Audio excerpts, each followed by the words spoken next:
Hi YouTube, Darth here. This week on the BF4 CTE, DICE took a shot at responding to some of the player feedback about their recent changes in the game. We've got only a couple of changes, but they do have a notable impact on the pace of the game. So let's jump right into this week on the community test environment.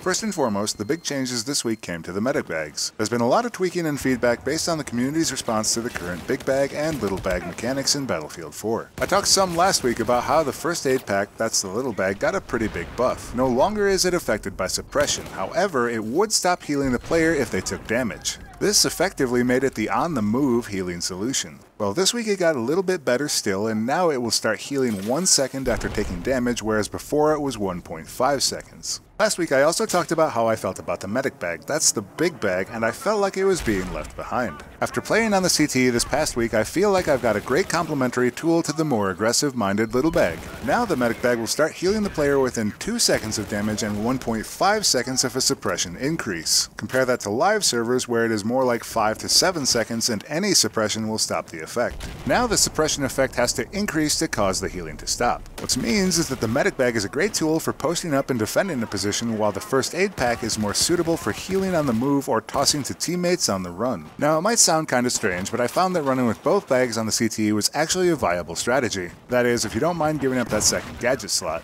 It let me double up on heals and use the best healing for the job at hand. Still sounds silly though, and I definitely miss running with defibrillators. A nice little feature that went in this week was the addition of vehicle HUD Color Preferences. Now you can tweak your vehicle heads-up displays to be any color or vibrancy you want. Personally, I think green is probably one of the more visible colors, but you might prefer white, blue, or something else that suits your playstyle. Well, like the RDS and sight colors, you can now change the HUD colors too. It's just another nice little feature from DICE LA. There are definitely some folks that are going to be excited about this one, and that's that night maps are coming. This week, DICE developer Tig gave us a small preview on Twitter of what we can expect. Here's the screenshot from a fellow DICE developer, Tom Attack, working on Siege of Shanghai at night. Additionally, Tig mentioned that we can expect some unannounced goodies to come along with night maps. Perhaps this means night vision goggles, mortar-launched flares, or sharks with lasers attached to their heads. Nobody really knows, but we're told that we can expect night maps to debut on the CTE servers within the next few weeks. As with every week, we got a few other CTE tweaks. One of these weeks, I'll do a comprehensive video about squad obliteration if I can manage to find a game, but as with every week, it too saw some tweaks. Additionally, this week SQDM and TDM end-of-round tension music was fixed, in-combat squad spawn times were tweaked, the vehicle LMGs now show overheat, and the Phantom Bow was made testable by everyone on the CTE.